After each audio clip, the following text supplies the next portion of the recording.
இந்திய தேசிய இயக்கத்தில் அடுத்து பார்க்க போறது நாராயண குரு அவர்கள். அவரை குருதேவன் அழைப்பாங்க. 1856 பிறந்து 1928 மறிக்கிறாரு.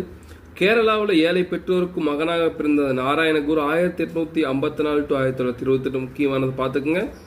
மலையாளம், சமஸ்கிருதம், தமிழ் ஆகிய மொழிகளில் அறிஞராகவும் கவிஞராகவும் திகழ்ந்தவர் இந்த நாராயண குரு. பயங்கரமான சாதி கொடுமைகளையும் ஒடுக்கப்பட்ட மக்கள் படும் துயரங்களையும் கண்டு மனம் வெதும்பிய அவர் அம்மக்களின் மேம்பாட்டிற்காக தனது வாழ்க்கையை முழுவதையும் அர்ப்பணிச்சார். இவருக்கு ஒரு கல்யாணம் நடக்குது. அவங்க மனைவி பேர் காளியம்மா. இவங்க அப்பா அந்த காலத்தில் ஒரு ராமாயணம், மகாபாரதம் அது போன்ற அந்த கதைகளை சொல்கிறவர். அதை கேட்டு கேட்டு வளர்ந்து அதன் பின்னாடி அவங்க மாமா ஆயுர்வேத சிகிச்சை அதில் இருக்காரு. அதை ரெண்டையும் கற்றுக்கிறாரு.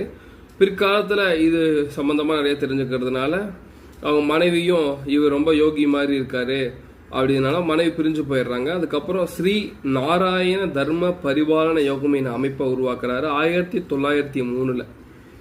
அறிவுபுரத்தில் ஒரு பெரிய கோயிலை கட்டுறாரு. அவர் அதை அனைவருக்குமானதாக வச்சிருக்காங்க. இவர் விட்டு போன இந்த ஸ்ரீ நாராயண தர்ம பரிபாலன யோகத்தை என் அமைப்பை அதுக்கப்புறம் குமாரன் ஆசான், டாக்டர் பால் போன்ற சிந்தனையாளர்கள், எழுத்தாளர்கள் இவருடைய சிந்தனைகளால் தூண்டப்பெற்ற இயக்கத்தை முன்னெடுத்து செல்றாங்க.